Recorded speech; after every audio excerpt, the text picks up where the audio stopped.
Hey, just throwing together a quick look at 2.4 here. So this is my finished program for 2.4. I actually don't need that less than there. I'll drag that off the screen so it's not in the way.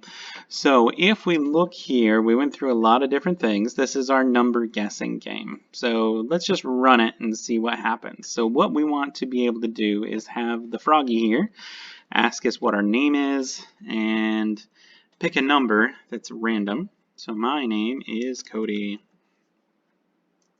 Enter. How low do you want the numbers to go? I want the numbers to go all the way down to 0. How high do you want the numbers to go? Let's go up to 10. Boom. Hello, Cody. I picked a number 0 to 10. Try to guess what it is. So guess a number, Cody. And then I will guess 5 because that's right in the middle. Sorry, Cody, my number is higher than that. So let's guess 7. Sorry, Cody, my number is higher than that. Let's guess 9. Sorry, Cody, my number is higher than that. Guess what it's going to be? It's going to be 10. Boom. You win. Click the flag to try again. It took you 4 guesses. All right, so we got a lot of stuff added in here that's a little more complicated than what we went over in class. So if you look, we added a few variables. So first off, we set our name as a variable, and I set that up here. So using the variables tab, I made a new variable called name, and then we set that to answer after asking the first time. So that way the answer can be used again.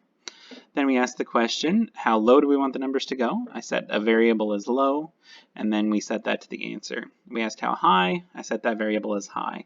Now the froggy has to pick a random number. So we did set random number, which is our new variable, to pick a random number from low, which was the low number we set, to high.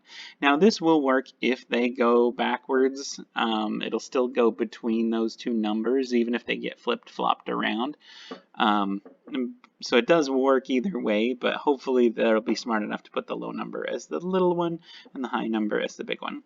And then we have guesses as well. So I set guesses to 0 at the very beginning. So if I click, you'll notice that we go through all this. My guesses are still at 4 until I get to where we're going to have the number come up. Bill, and I want the numbers to go down to 2, and I want them to go up to 5.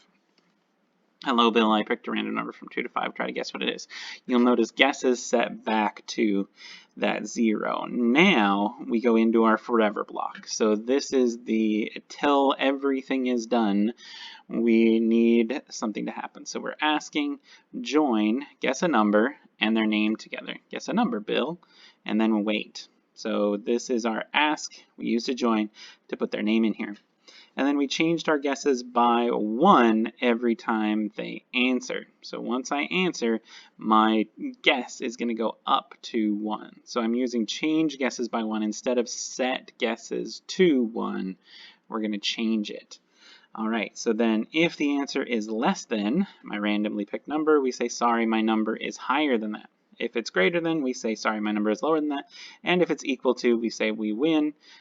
Click the flag to try again and say, it took you blank. It took you this many guesses to answer. So that gets set as we go through. So each time we repeat this forever, it will do our guesses changing by 1. Guesses will go up by 1. And then at the very end here, I put a stop all. Once you've figured it out, we're going to stop the code. So let's run through it again here. We went from a number from 2 to 5, I think it was. So let's go with 3, enter.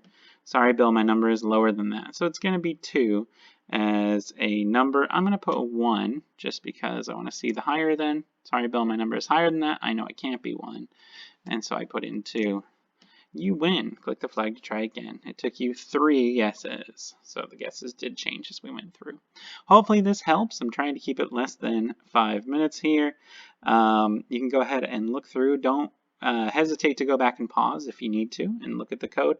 And we will see y'all next time. Bye-bye.